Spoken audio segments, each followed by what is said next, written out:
하나님은 영이시니 예배하는 자가 영과 진리로 예배할지니라.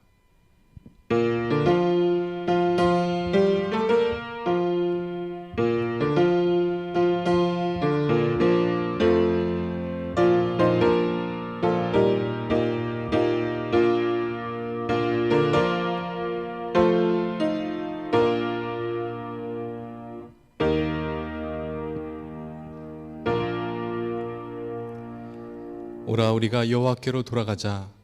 여호와께서 우리를 찢으셨으나 도로 낫게 하실 것이요 우리를 치셨으나 싸매어 줄 것임이라.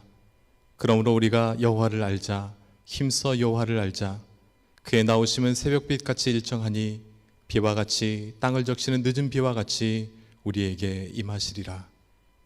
거룩하신 하나님, 아무런 특별할 것이 없는 저희 예배 가운데 찾아오시고 어리석고 우둔한 저에게 찾아오셔서 성령의 은혜로 충만케 하심을 감사드립니다. 세세 무궁토록 영광 받으시기 합당하신 하나님, 이 시간 서울교회 성도들이 주님의 성호를 찬양하며 저희를 다시 싸매실 하나님, 구원의 승리를 주신 하나님을 바라봅니다. 마음과 정성을 다해 하나님 앞에 예배드리오니 저희에게 말씀하여 주시고 저희의 영을 새롭게 하여 주시옵소서. 예수님의 이름으로 기원하옵나이다. 아멘. 찬송가 183장 함께 찬송하시겠습니다.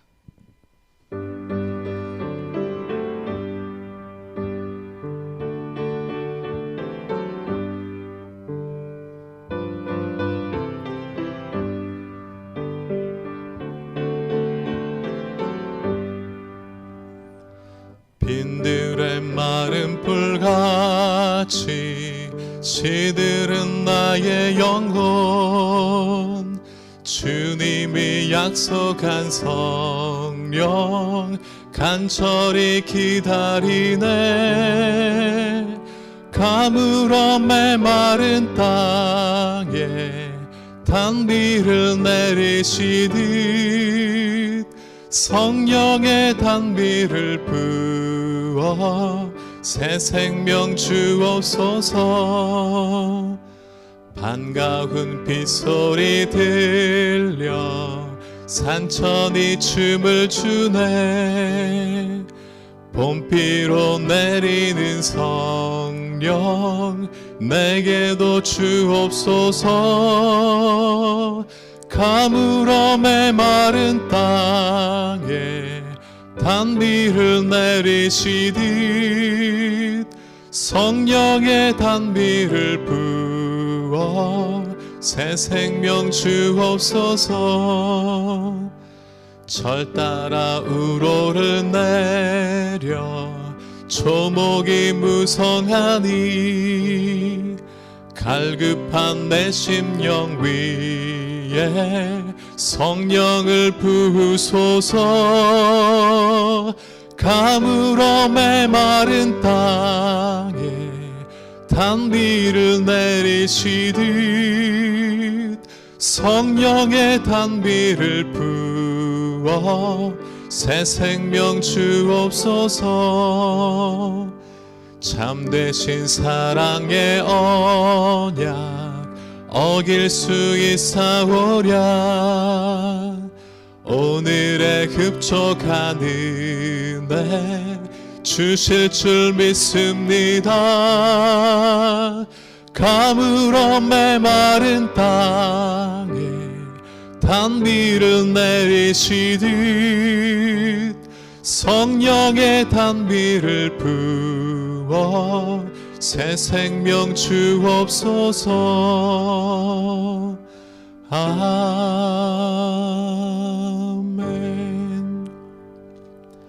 김점숙 권사님께서 우리에게 기도 인도하시겠습니다.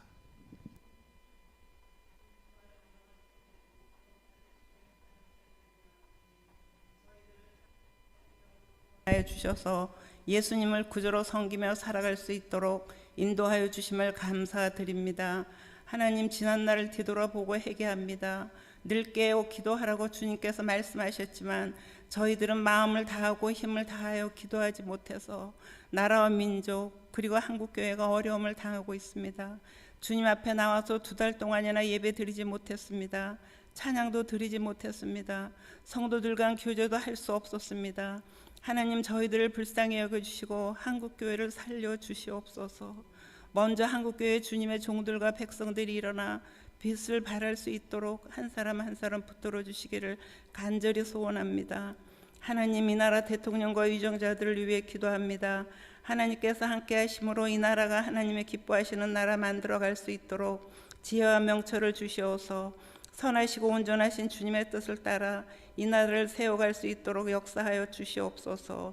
하나님, 하루빨리 코로나가 이 땅에서 종식될 수 있도록 역사하여 주옵소서. 확진자들이 하루속히 건강을 회복할 수 있게 하여 주시고 하루속히 백신 치료제가 개발될 수 있도록 도와주옵소서. 코로나로 수고하시는 의료진들에게 새 힘과 능력으로 붙잡아 주셔서 피곤치 않게 하여 주시고 새 힘을 주시옵소서. 서울 강야 공동체의 형편과 처지를 아시는 주님, 주님의 뜻이 계셔서 강야 공동체의 방일철 목사님을 세워주셔서 주님의 양들을 잘 인도하여 오셨으나 지금은 저 불의한 자들 때문에 고난을 겪으며 기도하고 있습니다. 하나님 아버지, 하루빨리 이 어려움을 극복하고 일어나 빛을 발할 수 있도록 새 힘과 새 능력, 권능으로 붙잡아 주셔서 강단에서 하루빨리 주님의 말씀으로 양들을 옳은 길로 인도하실 수 있도록 역사하여 주옵소서. 부목사님, 전도사님, 장로님, 모든 성도들에게 말씀 안에서 감사하며 순종하는 삶으로 모든 영광을 주님께 드리며 살아갈 수 있도록 인도하여 주옵소서. 특별히 한우들을 위하여 기도드립니다. 하나님께서 한우들에게 전신갑주를 입혀주셔서 악한 영들과 끝까지 잘 싸워 이길 수 있도록 주관하여 주시고 주님께 더욱 충성하는 삶 살게 하시고 하나님께만 영광 올리며 살아가게 하옵소서. 말씀을 전하실 정대원 목사님, 성령으로 하나님이 붙잡아 주셔서 하나님의 말씀을 잘 전하게 하시고 듣는 우리들은 그 말씀으로 변화되는 은혜의 시간 되게 하여 주옵소서. 집사님의 특별 찬양을 기쁘게 받아주시고 축복하여 주시옵소서. 길이요 진리요 생명이 되시는 예수님의 이름으로 기도드립니다. 아멘.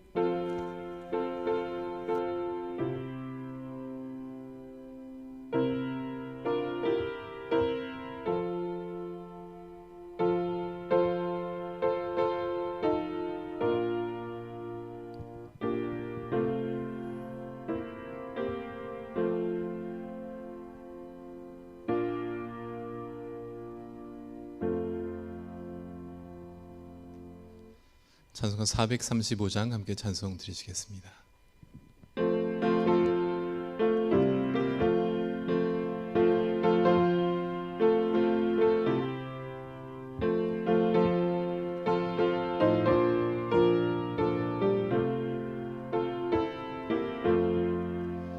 나의 영원하신 기업 생명보다 귀하다. 나의 갈 길 다가도록 나와 동행하소서. 주께로 가까이 주께로 가오니 나의 갈 길 다가도록 나와 동행하소서. 세상 부귀한 일함과 모든 명예 버리고 험한 길을 가는 동안 나와 동행하소서. 주께로 가까이 주께로 가오니 나의 갈 길 다가도록 나와 동행하소서. 어두운 골짝 지나가며 험한 바다 건너서 천국 문에 이르도록 나와 동행하소서.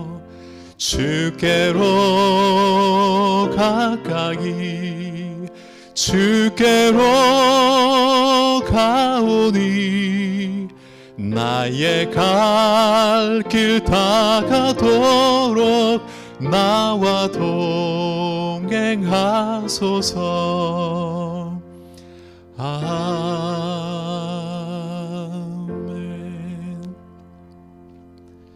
오늘 우리에게 주신 하나님 말씀은 사도행전 16장 16절에서 25절까지의 말씀입니다. 신약성경 사도행전 16장 16절부터 25절까지의 말씀입니다.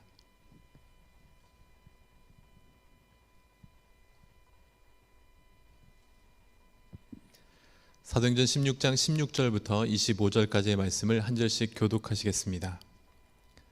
우리가 기도하는 곳에 가다가 점치는 귀신 들린 여종 하나를 만나니 점으로 그 주인들에게 큰 이익을 주는 자라.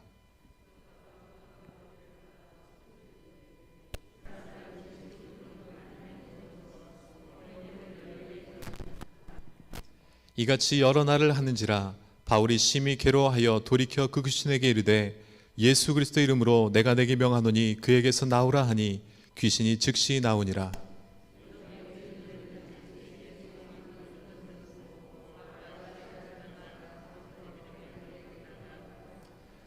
상관들 앞에 데리고 가서 말하되 이 사람들이 유대인인데 우리 성을 심히 요란하게 하여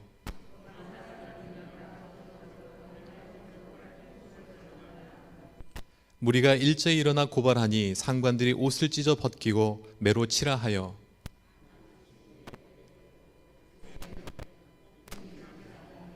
그가 이러한 명령을 받아 그들을 깊은 옥에 가두고 그 발을 착고에 든든히 채웠더니 한밤중에 바울과 실라가 기도하고 하나님을 찬송하며 죄수들이 듣더라. 아멘.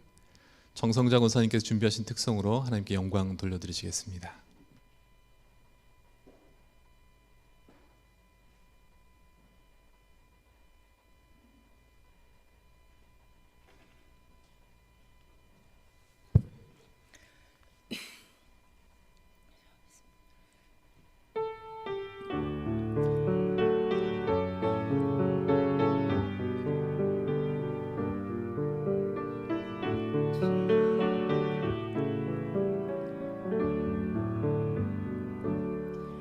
햇볕이 내 몸에 와닿아 따뜻함 느끼는 그때 나는 주님의 사랑을 느껴요. 주님의 사랑을 느껴요. 어릴 적 아버지 커다란 손잡고 길 가던 추억이 있었죠. 지금도 커다란 두 손 내밀어 나를 인도하리소요. 주님의 사랑은 햇볕이 되어 소망의 꽃을 피웠어요. 언제나 따스한 주님의 사랑 내 몸에 느끼며 살아요.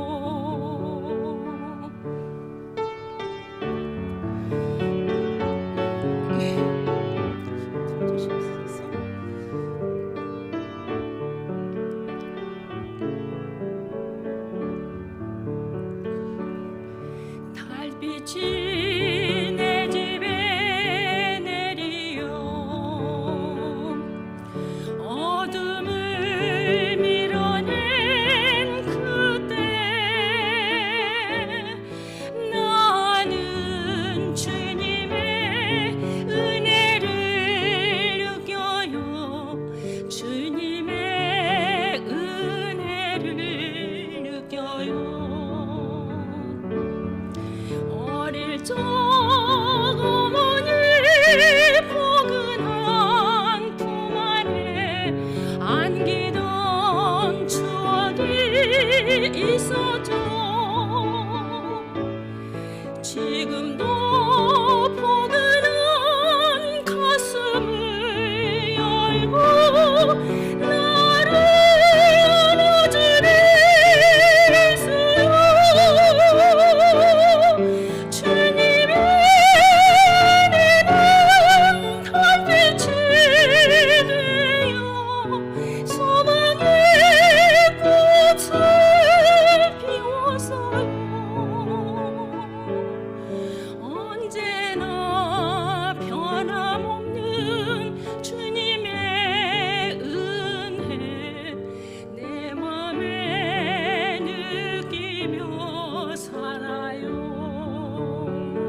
너무나도 아름답고 귀한 찬양에 감사드립니다.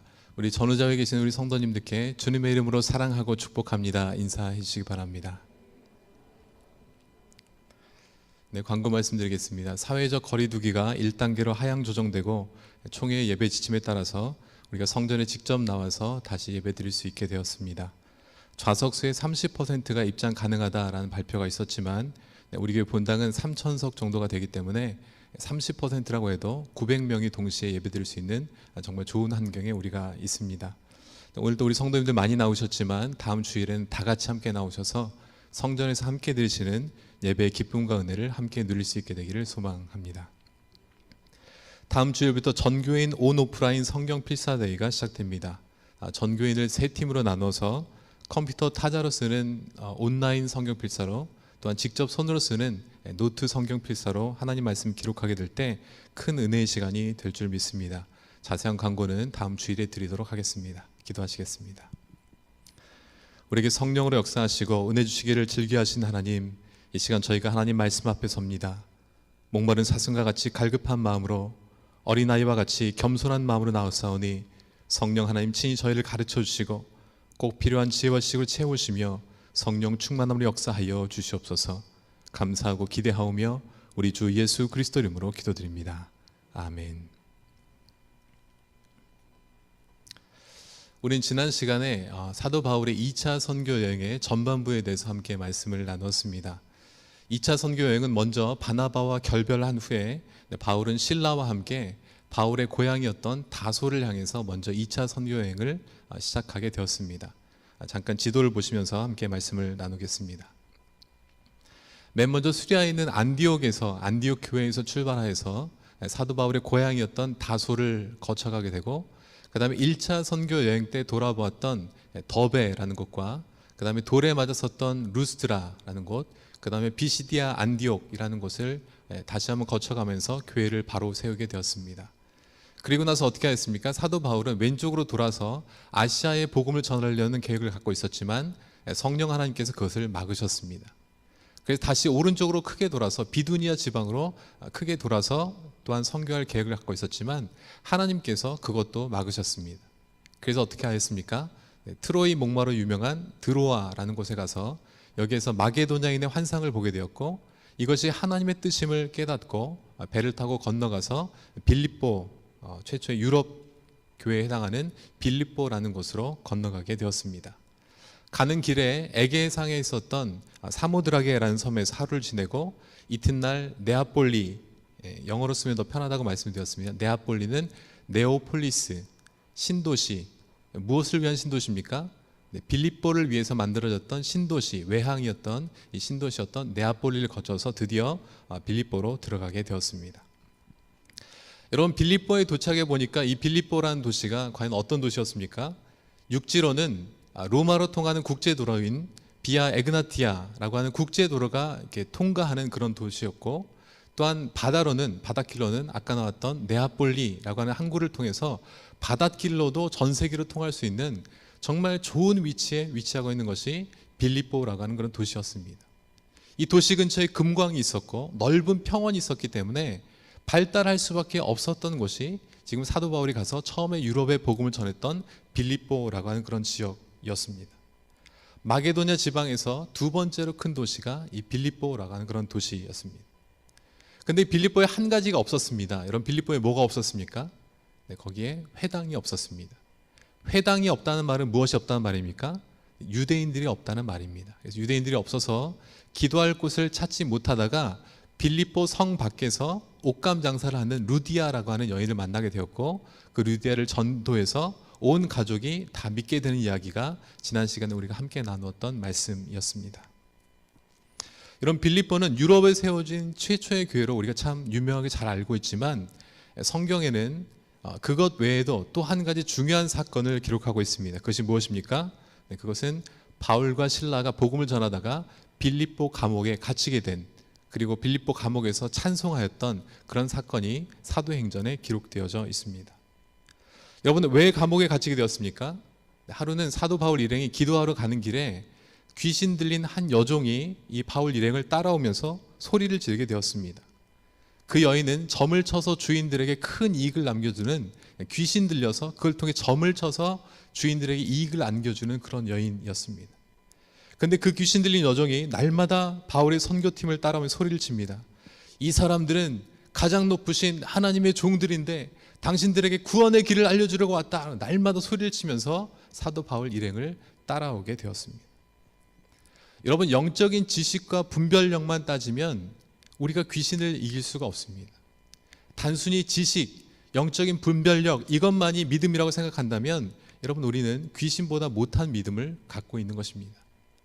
예수님 시대에도 어떻게 했습니까? 예수님 앞에서도 멀리서 귀신이 알아보고 달려와서 그 앞에 엎드립니다. 하나님의 아들 예수여, 우리를 괴롭게 하지 마옵소서. 그 앞에서 엎드러져서 그렇게 얘기를 합니다. 그때는 베드로의 신앙 고백이 있기도 전이었고 예수님의 제자들조차도 예수님이 어떤 분이 제대로 알지 못한 그런 때에 귀신이 먼저 알아보고 와서 그 앞에 엎드려서 두려워 떨면서 당신은 하나님의 아들이십니다. 이렇게 먼저 귀신이 고백을 했다라고 하는 것입니다.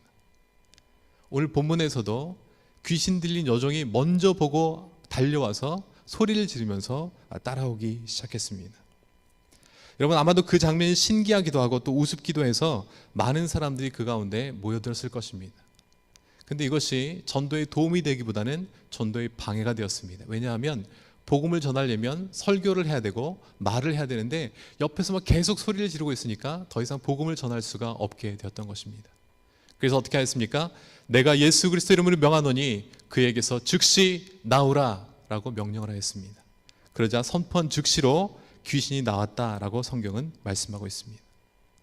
일평생 귀신에 시달리던 사람을 깨끗하게 되었고 치유가 되었으니까 얼마나 감사하고 얼마나 행복한 일이겠습니까? 근데 사람의 본성이 참으로 악하다라는 것을 오늘 성경을 통해서 우리가 발견할 수가 있습니다.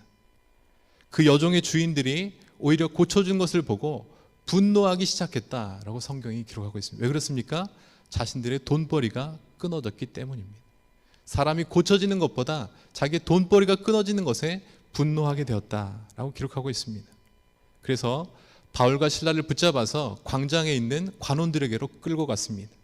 그리고는 이 유대인들이 우리 로마인들은 받아들이지도 못할 그런 받아들일 수도 없고 실천하지도 못할 해괴망측한 관습을 퍼뜨리고 다닌다라고 고소를 하게 되었습니다. 뭐 때문에 고소를 한 것입니까? 사실은 돈 때문에 고소한 것인데 엉뚱한 말로 그렇게 모함을 하고 있는 것입니다. 그러자 관원들은 바울과 실라에게 변호할 기회도 주지 않고 다짜고짜로 옷을 찢어서 벗기고 매로 치라고 명령을 하였습니다. 그리고 빌립보 감옥에 가두게 되었고 발에는 착고를 채우게 되었다라고 성경은 기록하고 있습니다. 사진을 한번 보여주시기 바랍니다. 지난 시간에 한번 보셨겠지만 이것이 빌립보에 있는 바울과 실라가 갇혔던 그 빌립보 감옥의 모습입니다. 다음 그림 한번 보여주시면 이것이 바로 사도 바울이 발에 찼던 착고의 모습입니다. 착고라고 하는 것은 죄수의 손과 발을 묶어두기 위한 형벌 기구인데 보통 나무나 금속으로 만들고 그 형태는 다양하다라고 합니다. 보통 나무로 만들 때는 두 개의 나무에 구멍을 뚫고 그 사이 가운데 죄수의 발을 넣고 저것을 자물쇠로 잠그는 저런 형태로 되어 있다라고 합니다. 어떤 착고는 머리와 팔다리를 동시에 집어넣게 만들어서 구멍이 5개가 있는 그런 착고도 있다고 합니다. 아무튼 바울과 실라는 옷이 벗겨지고 매질을 많이 당했기 때문에 아마도 그림에 보는 저 모습, 저런 형식으로 발에는 착고를 차고 팔에는 쇠사슬이 묶인 채로 아마 저렇게 그 캄캄한 감옥에 갇혀 있었을 것이다 라고 생각을 해볼 수가 있습니다. 여러분, 하나님 뜻대로 산다고 해서 우리 가운데 고난이 피해가는 것이 절대로 아닙니다. 오히려 예수님처럼 바울처럼 우리가 정말 하나님 뜻대로 실천하며 살아갈 때 우리 가운데 고난에 직면하게 되는 것입니다. 바울과 실라는 사람들에게 이리저리 치이고 매를 많이 맞아서 온몸이 쑤시고 아팠을 것입니다. 여러분, 하나님의 뜻에 따라서 선교를 떠나왔는데 이것이 지금 무슨 꼴입니까? 귀신 들린 여자를 고쳐줬더니 거기에 감사하긴커녕 억울하게 매를 맞고 감옥에 갇히게 되었습니다. 온몸이 아파서 쉽게 잠들 수 없었을 것이고 그 입에서 원망과 불평이 나오는 것은 너무나도 당연한 일이었을 것입니다. 근데 그날 저녁에 사도 바울과 실라가 했던 일이 무엇이었습니까? 우리 함께 사도행전 16장 25절 말씀을 읽겠습니다. 한밤중에 바울과 실라가 기도하고 하나님을 찬송하며 죄수들이 듣더라. 여러분, 우리 하나님께서 우리에게 주신 것 중에 하나는 자유의지라고 하는 것입니다. 우리 하나님은 우리에게 선택권을 주셨습니다. 똑같은 환경에서 우리는 불평할 수도 있고 그 똑같은 환경에서 하나님을 찬송하고 하나님께 감사할 수도 있는 것입니다.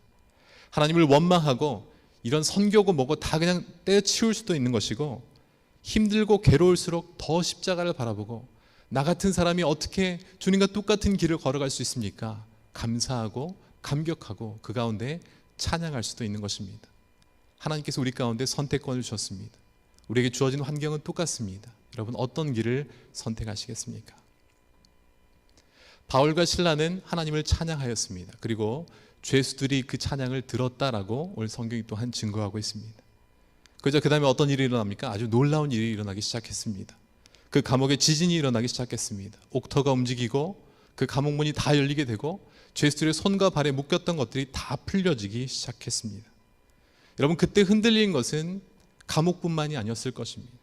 그때 흔들린 것은 함께 묶여 있었던 죄수의 마음도 흔들리기 시작했을 것입니다. 그때 뒤흔들리기 시작했던 것은 자고 있었던 간수의 마음까지도 뒤흔들리기 시작했을 것입니다. 당시 로마법에 따르면 간수가 만약에 죄수를 놓치면 그 죄수가 당해야 되는 형벌을 간수가 다 당해야 되는 그런 법이 있었습니다. 그래서 이 간수는 두려움에 떨기 시작했습니다. 만약에 죄수들이 다 도망가 버린다면 자기는 그냥 죽을 수밖에 없다, 어차피 죽을 것이다 생각하고 칼을 빼서 자결하려고 했습니다. 그때 사도 바울이 뭐라고 얘기합니까? 내 몸을 상하게 하지 말라, 우리가 다 여기에 있노라 라고 이야기를 했습니다. 횃불을 들고 들어가 보니까 정말 사도 바울과 실라와 모든 죄수들이 그 자리 가운데 다 있는 것이었습니다. 간수는 자기 눈앞에 벌어진 이 놀라운 일로 인해서 무서워 떨면서 바울과 실라 앞에 엎드려 묻게 됩니다. 내가 어떻게 하여야 구원을 얻겠습니까? 그러자 이때 정말 유명한 사도 바울의 말씀이 성경에 기록되어져 있습니다. 주 예수를 믿으라, 그리하면 너와 내 집이 구원을 얻으리라. 여러분, 저를 한번 따라서 해주시기 바랍니다. 주 예수를 믿으라, 그리하면 너와 내 집이 구원을 얻으리라. 그렇습니다. 우리 하나님께서 하신 일에는 실수가 없는 줄 믿습니다. 우리 하나님께서 하신 일에는 우연이 없는 줄 믿습니다. 바울과 실라는 억울하게 그저 매를 맞고 억울하게 감옥에 갇혔다라고 생각하고 있었지만, 하나님은 그 사건을 통해서도 그 간수를 구원하셨고 그 간수의 온 가족들을 예수를 믿게 하셨고, 또한 그 모든 것들을 목격하였던 죄수들의 삶이 그 이후에 분명히 변화했을 것을 우리가 생각해 볼 수가 있는 것입니다.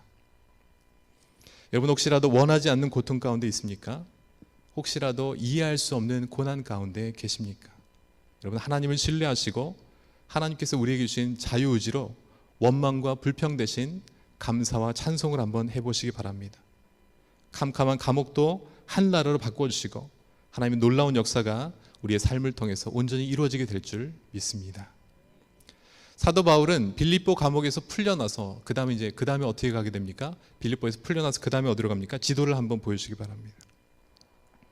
자, 이제 빌립보에서 풀려나서 그 다음에 데살로니가라는 곳에 가서 복음을 전하게 되고, 그리고 이어서 베레아라는 곳에 가서 복음을 전하게 되었습니다.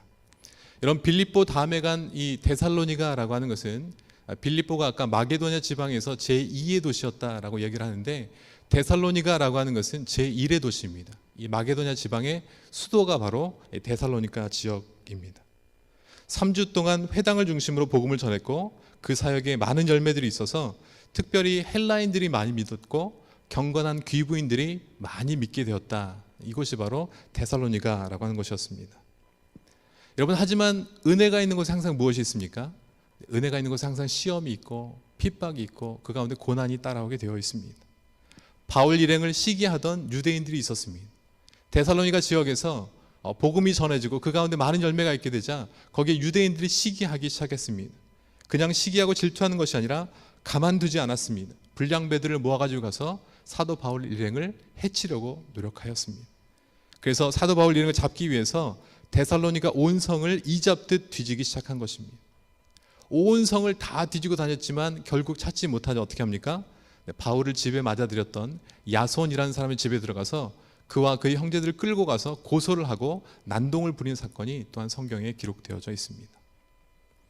그래서 사도 바울 일행은 이 데살로니가에는 3주밖에 있지 못하고 떠나갈 수밖에 없게 되었습니다. 근데 나중에 데살로니가 전서에서 무엇이라고 얘기를 합니까? 이 데살로니가 교회가 온 아가야의 믿음의 본이 되었다라고 기록하고 있습니다.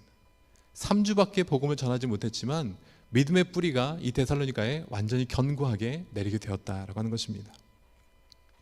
아무튼 그날 밤에 바울과 실라는 믿는 형제들의 도움으로 데살로니가를 떠나서 근처에 있는 이제는 베레아라는 곳에 가서 복음을 전하게 됩니다. 우리 함께 11절 말씀을 함께 읽겠습니다.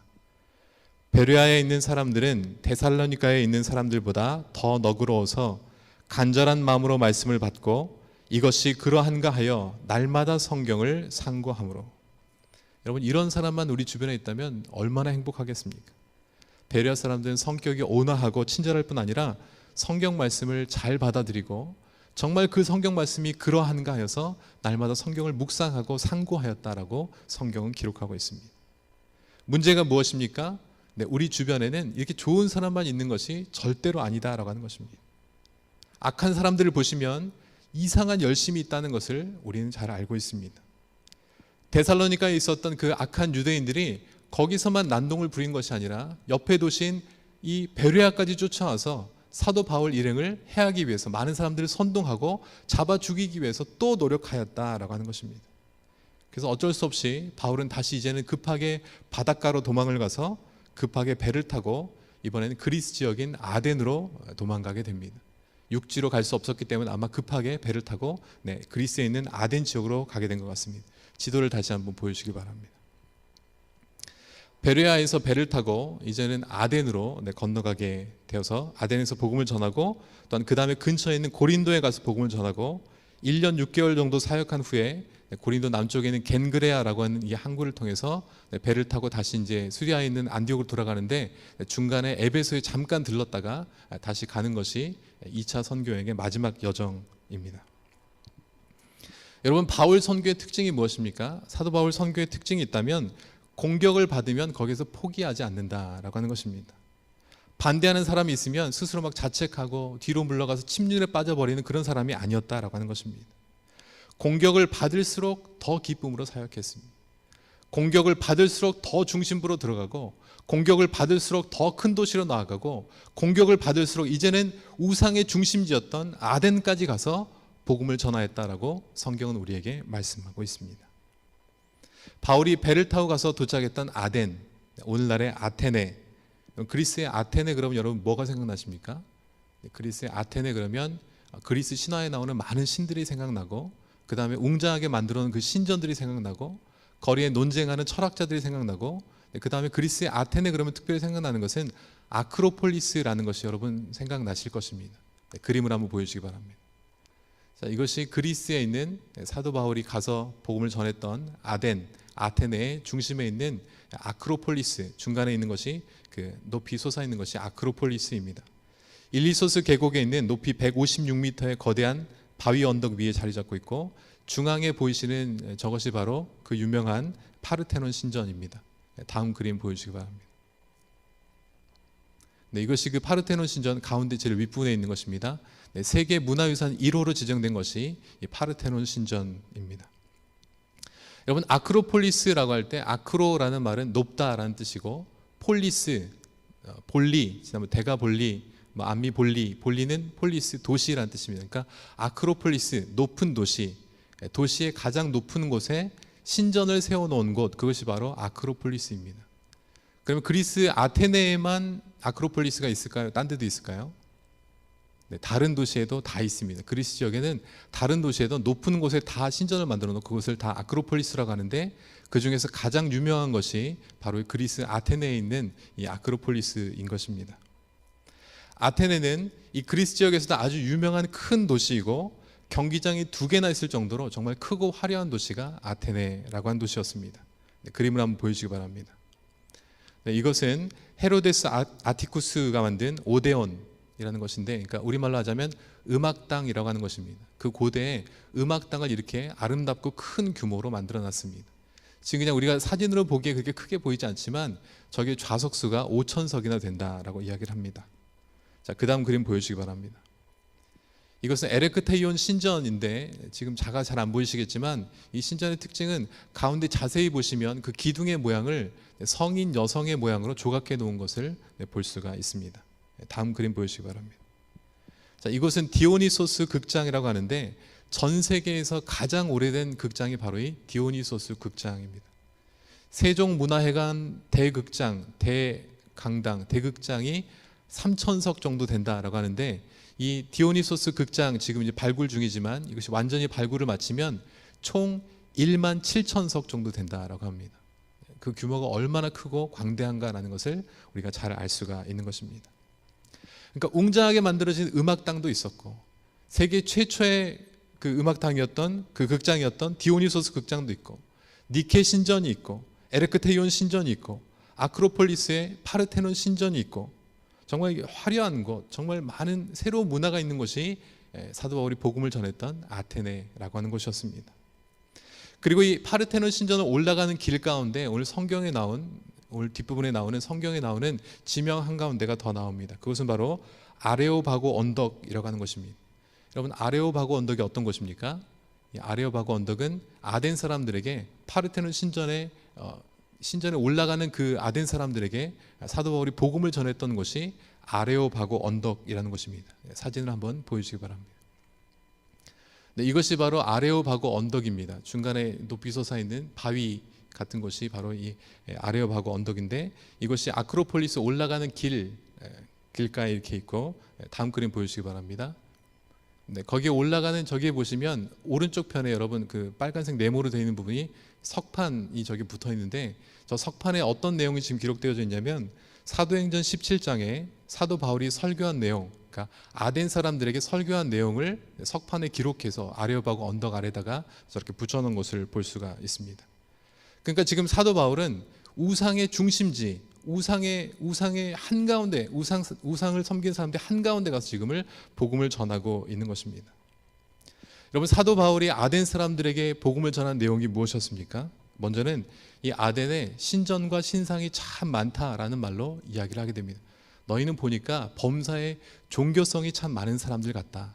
내가 이 도시를 이리저리 돌아다니다 보니까 알지 못하는 신에게 라고 하는 제단을 발견하게 되었는데 너희가 그 알지 못하는 신을 내가 너희에게 알려주겠다라는 말로 사람들의 집중을 하게 되고 집중을 유도하면서 복음을 풀어가게 됩니다. 천지 만물을 지으신 분은 창조주 하나님이신데 그분은 아테네에 있는 어떤 신전 가운데 거하시는 그런 분이 아니시다. 여러분 한번 생각해 보시기 바랍니다.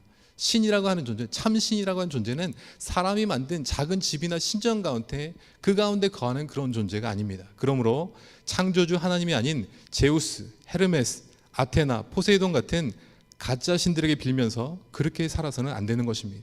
더 이상 그들을 섬기지 마시고 창조주 하나님을 섬기시기 바랍니다. 하나님의 아들로서 인간이 되셔서 이 땅 가운데 오셨고 이 땅 가운데 오셔서 우리를 구원하신 그 예수 그리스도를 믿게 되면 아테네에 있는 여러분들도 하나님의 자녀가 되는 것입니다. 예수 그리스도는 온 인류의 죄를 대속하시기 위해서 십자가에 죽으셨지만 죽었다가 다시 살아나심으로 하나님께서 정하시고 보내신 분이심을 확증하게 되었습니다. 그분은 미래의 천하를 공의로 심판하시게 될 것입니다. 그럼 여러분 회개하셔서 잡신을 믿지 마시고 창조주 하나님을 믿으시기 바랍니다. 예수 그리스도를 믿으시기 바랍니다. 라고 하는 것이 아테네에서 사도 바울이 했던 설교의 내용이었습니다. 이 설교에 대해서 아덴 사람들은 여러 가지 반응을 보였는데 어떤 사람들은 어떻게 사람이 죽었다가 다시 살아날 수 있겠느냐라고 해서 터무니없는 소리라고 비웃고 조롱하는 사람도 있었고 사도 바울의 말에 관심을 갖고 다시 한번 듣겠다라고 하는 그런 사람들도 있었다라고 성경이 기록하고 있습니다. 결국 사도 바울은 열심히 복음을 전하고 아테네 철학자들과 변론을 했지만 그 전에 데살로니가와 어떤 베레아에서 많은 열매가 있었던 것과는 달리 아테네에서는 몇 명 전도하지 못했던 것으로 보입니다. 사도행전 17장 34절에 아덴에서 복음을 받아들인 사람의 명단이 기록되어져 있는데 그 가운데 몇 사람 아레오바고 관원 디오누시오와 다마리라고 하는 여인이 있었다라고 기록하고 있습니다. 여러분, 이 아테네는 정말 크고 화려한 도시였습니다. 문화적으로 앞선 도시였습니다. 얼마나 세련된 사람들이 그 가운데 있었는지 모릅니다. 하지만 그들은 자신들이 지식적으로 더 위에 있다는 교만함으로 가득 차 있어서 복음을 받아들이지 못하는 것입니다. 교만이라고 하는 것은 이미 내 안에 어떤 것이 가득 차 있어서 이것이 너무나 좋은 것이기 때문에 다른 것을 받아들일 수가 없고 나의 것을 내려놓을 생각이 없다라고 하는 상태가 바로 교만인 것입니다. 결국 사도 바울은 최선을 다해서 씨앗을 뿌렸지만 아덴 사람들의 교만으로 인해서 열매를 많이 거두지 못했고 그 다음 도시인 고린도로 이동을 하게 되었습니다. 여러분, 이 고린도는 아테네 근처에 있는 도시인데요, 이제 2차 선교 여행의 거의 마지막 부분이 바로 이 고린도입니다. 차로 1시간 반 정도 되는 가까운 거리에 있는 것이 고린도라고 합니다. 역시 고린도도 큰 도시이고 화려한 도시이고 역시 아크로폴리스가 있는 곳이 고린도입니다. 고린도 하면 여러분 무엇이 떠오르십니까? 고린도. 네, 세계 여행을 좀 많이 하신 분이라면 고린도 하면 맨 먼저 생각나는 것은 고린도 운하가 아마 생각이 나실 것입니다. 운하라는 것은 육지에 땅을 파서 배가 다닐 수 있도록 만들어놓은 인공 물길, 그것을 운하라고 하는데, 그렇게 하면 멀리 이 땅을 돌아서 가기보다 똑바로 이렇게 가로질러서 갈 수 있기 때문에 시간과 비용을 많이 절약할 수 있다라고 합니다. 사진을 한번 보여주시기 바랍니다. 네, 이것이 바로 고린도 운하의 위성 사진입니다. 왼쪽에 있는 에게해와 오른쪽에 있는 이오니아 해를 연결해서 물길을 만든 것이 고린도 운하입니다. 네, 다음 그림 보여주시기 바랍니다. 네, 이게 고린도 운하의 모습인데요, 총 길이가 6km 정도이고 수심이 8m, 폭이 25m, 세계 3대 운하 가운데 하나가 고린도 운하입니다. 수에즈 운하, 파나마 운하, 고린도 운하, 세계 3대 운하 가운데 하나가 고린도 운하이고요. 저 멀리 사진에 보시면 조그만 점처럼 배가 한 대 지금 통과하고 있는 그런 모습이 보이는데, 크고 무거운 배가 갈 때는 앞에 작은 배가 끌고 가서 이 고린도 운하를 통과하게 된다라고 합니다. 이렇게 고린도 운하를 이용하면 펠로폰네소스 반도를 돌아서 가는 것보다 700km 정도 그 거리를 줄일 수가 있다라고 얘기를 합니다. 그럼 여러분, 사도 바울 당시에 이 고린도 운하가 있었을까요, 없었을까요? 사도 바울 당시 고린도 운하가 있었을까요, 없었을까요? 네, 많은 추측이 있지만 사도 바울 당시에는 이 고린도 운하는 아직 없었습니다. 원래 이 고린도 운하를 고대 고린도인들이 계획하였지만 비용과 기술 문제로 실패하였고, 그 다음에 네로 황제 때 와서 네로 황제 때 죄수들을 동원해서 이 고린도 운하를 팠지만 그 다음에도 실패를 하게 되었습니다. 결국 1893년에 와서 그제서야 완성이 되었다고 합니다. 근데 고린도 운하가 만들어지기 이전에도 이곳이 정말 중요한 곳이었기 때문에 육상으로 다니는 육상 운하가 개발되어서 사용되고 있었다고 합니다. 올코스 네온이라고 해서 마차로 배를 견인해서 그 땅을 배로 마차로 그 물자를 운송하고 그 배를 그곳으로 이렇게 운송을 하는 것입니다. 그러니까 사도 바울 시대에도 이렇게 중요한 곳에 고린도라는 도시가 위치하고 있었기 때문에 정말 크게 번성한 도시가 고린도라고 하는 곳이었습니다. 사진을 계속해서 보여주시기 바랍니다. 이것이 고린도 유적지의 모습인데요, 네, 고린도 유적지에 가보면 해발 575m의 높은 아크로폴리스 언덕 아래서 광범위하게 정말 유적지가 펼쳐져 있는 것을 보게 됩니다. 당시 고린도의 인구가 자유인이 25만 명, 근데 노예가 몇 명이냐면 노예는 40만 명. 그러니까 얼마나 번성하고 얼마나 풍요로운 곳이었는가라고 하는 것을 짐작할 수가 있습니다. 다음 사진 보여주시기 바랍니다. 네, 이 사진은 고린도에 있었던 목욕탕의 모습입니다. 옛날에 만들어졌던 목욕탕이지만 정말 시설이 너무나도 잘 돼 있었다라는 것을 확인해 볼 수가 있습니다. 다음 사진 보여주시기 바랍니다. 네, 이것은 고린도에서 발굴된 아폴론 신전의 기둥 모습인데, 지금은 저 기둥밖에 남아있지 않지만 얼마나 그 규모가 크고 얼마나 화려한 것이었는가라고 하는 것을 짐작해 볼 수가 있습니다. 그러니까 사도 바울이 아덴 다음으로 가서 복음을 전했던, 거의 마지막으로 복음을 전했던 이 고린도라고 하는 도시는 매우 부유하고 번창한 도시였고 사치와 향락으로 가득한 부패한 도시였습니다. 종교적으로 많은 우상을 섬기는 곳이었고 상업적으로는 항구 도시라는 특성상 도덕적으로도 매우 문란한 도시가 고린도였습니다. 여기 12개 정도의 신전이 있었다라고 이야기를 하는데, 그 가운데 미의 여신 비너스의 신전에는 그러니까 여성 창기들이, 거기 섬기는 여성 제사장들이 1000명이나 그 가운데 봉사하고 있었다라고 하니까 성적으로도 정말 문란한 도시가 이 고린도였다라는 것을 알 수가 있습니다. 옛날 우리 속담에 호랑이를 잡으려면 어디로 가야 됩니까? 네, 호랑이 굴로 들어가야 된다라는 그런 말이 있습니다. 근데 정말 그렇게 사역을 했던 사람이 사도 바울이었던 것 같습니다. 바리새인이었다면 어떻게 했을까요? 네, 바리새인이었다면 저 부정하고 더러운 것들 내 몸에 닿기만 해도 내가 부정해지기 때문에 아마 가지 않았겠지만, 사도 바울은 이방인의 도시로 가고 우상의 도시 한가운데 가서 변론을 하고 문란한 도시, 타락한 도시 한가운데로 가서 담대히 복음을 전하는 그런 삶을 살았습니다. 여러분, 우리가 핑계거리를 찾으면 얼마든지 찾을 수가 있습니다. 이건 이래서 못하고 저건 저래서 못하고 이건 이런 이유가 있고 저건 저렇게 도저히 할 수가 없는 이유가 100가지도 넘게 우리는 발견할 수가 있을 것입니다. 하지만 하나님의 역사는 그럼에도 불구하고 담대하게 복음을 들고 나아가는 자에게 있는 줄 믿습니다. 사도 바울은 이 고린도에서 1년 6개월 동안 정말 열심히 사역을 하였습니다. 오늘까지 새벽 기도의 본문 말씀이 고린도 후서였는데, 그렇게 사랑을 쏟고 그렇게 정성을 다해서 교회를 세웠던 그 고린도 교회에 여러 가지 문제가 있었다라는 소식을 들었을 때 고린도 전후서를 써서 안 보낼 수가 없었던 상황이 바로 이 고린도 교회였던 것입니다. 사랑하는 고린도 교회 성도들을 위해서 심장이 정말 뜯겨나가는 심정으로 편지를 써서 권면하였던 것이 이 고린도 교회였습니다. 그래서 사도 바울은 이 고린도 교회 사역을 마지막으로 2차 선교여행을 마치고 수리아에 있는 안디옥 교회로 돌아가게 됩니다. 돌아가는 과정 또한 성경에 기록하고 있는데, 그 다음에 어디에서 배를 타고 갑니까?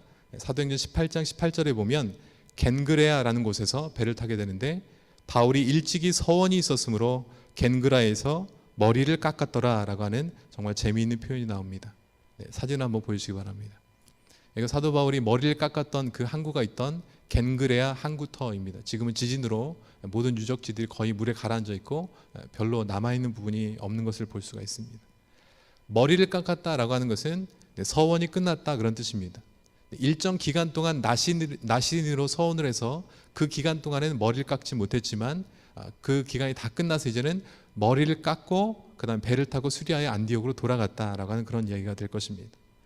당시 고린도에 2개의 항구가 있었는데, 북쪽의 항구에서 배를 타면 로마로 가고 남쪽에 있는 겐그레아 항구에서 배를 타면 이렇게 아시아 쪽과 예루살렘 쪽으로 가게 되어 있었다고 합니다. 그래서 남쪽 항구인 겐그레아에서 배를 타고 수리아에 있는 안디옥 교회로 돌아가는 것이 2차 선교 여행입니다.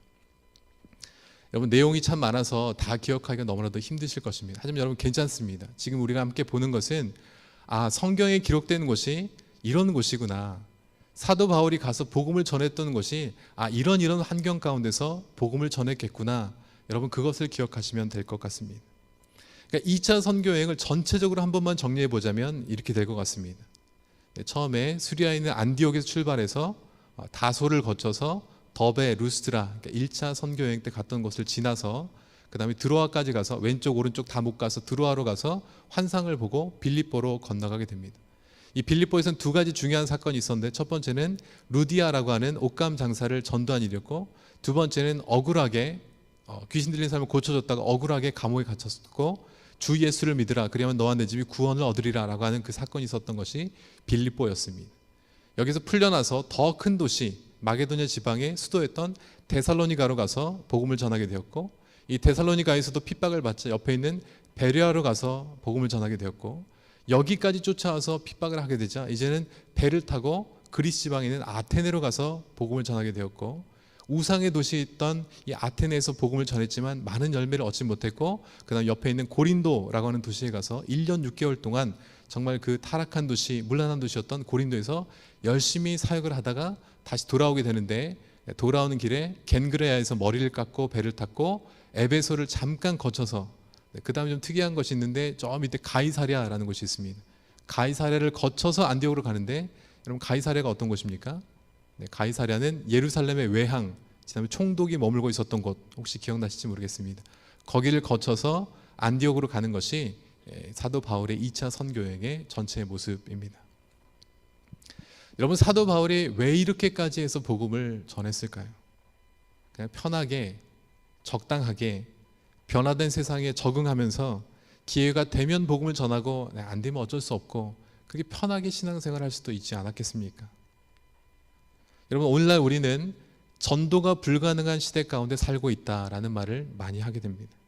특히 우리나라는 기독교에 대한 인식이 완전히 추락하여서 오히려 교회 다니는 것이 부끄러운 세상에서 우리는 살고 있습니다. 어디 가서 내가 집사입니다, 내가 권사입니다, 장로입니다 말하는 것이 자랑스럽고 떳떳하는 것이 아니라 오히려 그렇게 말하는 것이 너무나 부끄러워서 숨기는 세상 가운데서 우리는 살아가고 있습니다.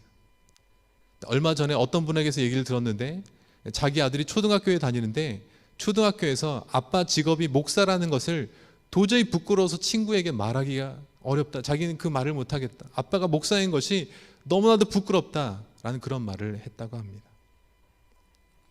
여러분, 코로나가 창궐해서 교회 예배마저 다 무너지고 누구를 만나서 예수 그리스도를 전하고 예수를 믿으십시오, 복음을 전하는 그런 일은 오늘과 같은 이 시대에는 도저히 할 수가 없다라고 손사래를 치는 그런 시대 가운데 우리가 살고 있습니다. 하지만 여러분, 정말 그럴까요? 이것은 그냥 우리가 그렇게 생각하는 것이 아닐까요? 성경을 보고 사도 바울을 보면 우리는 그런 핑계를 댈 수 없다는 것을 발견하게 됩니다. 그때는 예수를 믿으러 가면 점잖하게 거절하는 그런 시대가 아니었습니다. 예수를 믿으러 가면 돌기둥에 묶어놓고 채찍으로 때리던 그런 시대였습니다. 착고를 채워서 감옥에 가두고 심지어는 돌로 치고 살결인 모습으로 다른 도시까지 찾아와서 난동을 부리고 잡아 죽이려고 하는 그런 시대 가운데서도 복음을 전했습니다. 멀리 있는 사람과 핸드폰으로 연락할 수 있는 그런 시대가 아니었습니다. 컴퓨터 화면을, 얼굴을 보고 컴퓨터 화면 채팅을 하면서 이야기를 할 수 있는 그런 시대가 아니었습니다.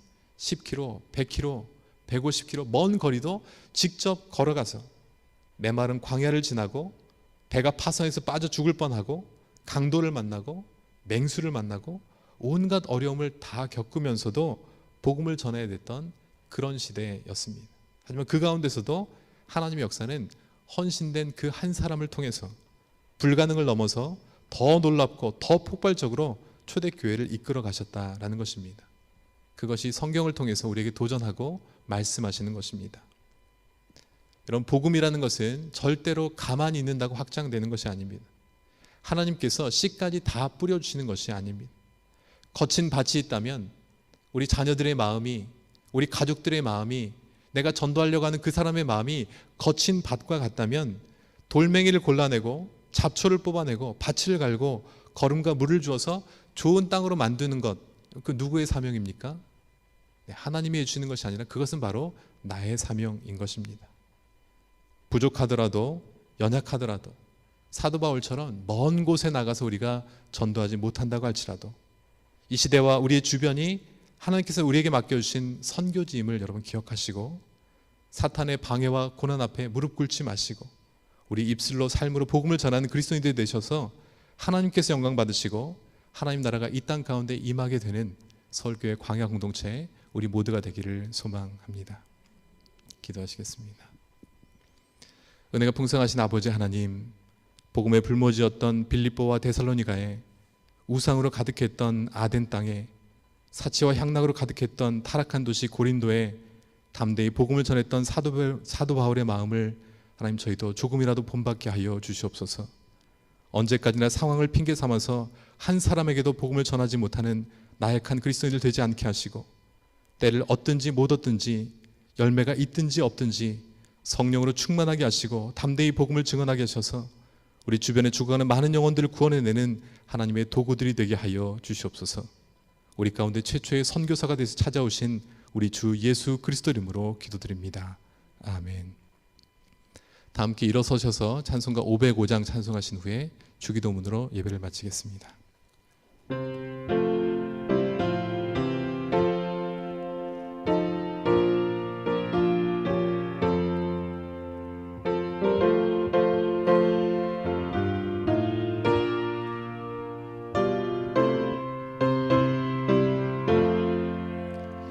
온 세상 위하여 나 복음 전하리.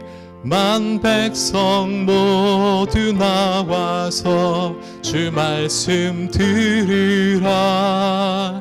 죄 중에 빠져서 헤매는 자들아, 주님의 음성 듣고서 너 구원 받으라. 전하고 기도해 매일 증인 되리라. 세상 모든 사람 다 듣고 그 사랑 알도록 온 세상 위하여 이 복음 전하리. 저 죄인 회개하고서 주 예수 믿으라. 이 세상 구하려 주 돌아가신 것 나 증거하지 않으면 그 사랑 모르리. 전하고 기도해 매일 증인 되리라. 세상 모든 사람 다 듣고 그 사랑 알도록 온 세상 위하여 주인 내 김하니. 주 예수 이름 힘입어 이 복음 전하자. 먼 곳에 나가서 전하지 못해도 나 어느 곳에 있든지 늘 기도 힘쓰리. 전하고 기도해 매일 증인 되리라. 세상 모든 사람 다 듣고 그 사랑 알도록.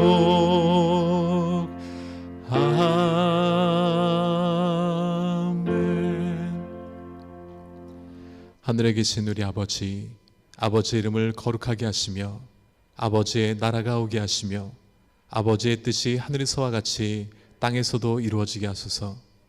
오늘 우리에게 일용할 양식을 주시고 우리가 우리에게 잘못한 사람을 용서하여 준 것 같이 우리 죄를 용서하여 주시고 우리를 시험에 빠지지 않게 하시고 악에서 구하소서. 나라와 권능과 영광이 영원히 아버지의 것입니다. 아멘.